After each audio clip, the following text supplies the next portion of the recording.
नमस्कार दोस्तों, आज हम आपको सुनाने वाले हैं एक सच्ची घटना पर आधारित एक ऐसी दिल दहला देने वाली कहानी जिसे सुनकर आपकी रूह कांप जाएगी। ये कहानी है राजस्थान के भानगढ़ राज्य की, जहां रहती थी 22 साल की एक सुंदर राजकुमारी चंद्रलेखा।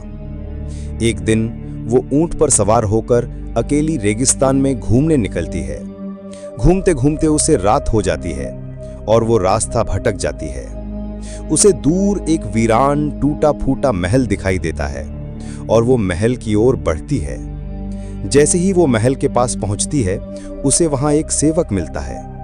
राजकुमारी उससे कहती है, मैं रास्ता भटक गई हूं, क्या मैं एक रात यहां रुक सकती हूं? सेवक खुद को महल का रक्षक बताता है और उसे अंदर ले जाकर एक कमरे में ठहरने का इंतजाम कर देता है।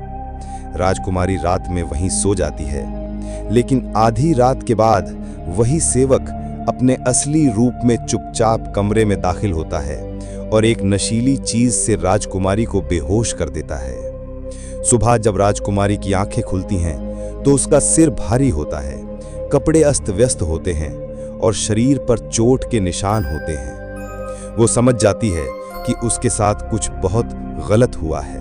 वो दरवाजा खोलने की कोशिश करती है, लेकिन दरवाजा अंदर से बंद होता है। 3 दिनों तक वो उसी कमरे में बंद रहती है।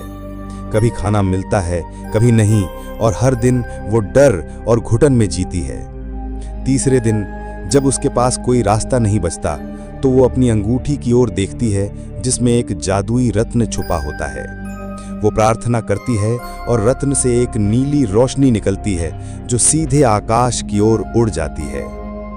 दूर रेगिस्तान में गश्त कर रहे राज्य के सैनिक उस रोशनी को देखकर तुरंत महल की ओर दौड़ते हैं। रात में महल में घुसते हैं, सेवक को पकड़ते हैं और राजकुमारी के कमरे का दरवाजा तोड़कर उसे बाहर निकालते हैं। तो ये थी हमारी आज की कहानी। अगर आपको अच्छी लगी हो तो लाइक, शेयर और सब्सक्राइब जरूर करें। मिलते हैं किसी नेक्स्ट कहानी में, तब तक के लिए धन्यवाद।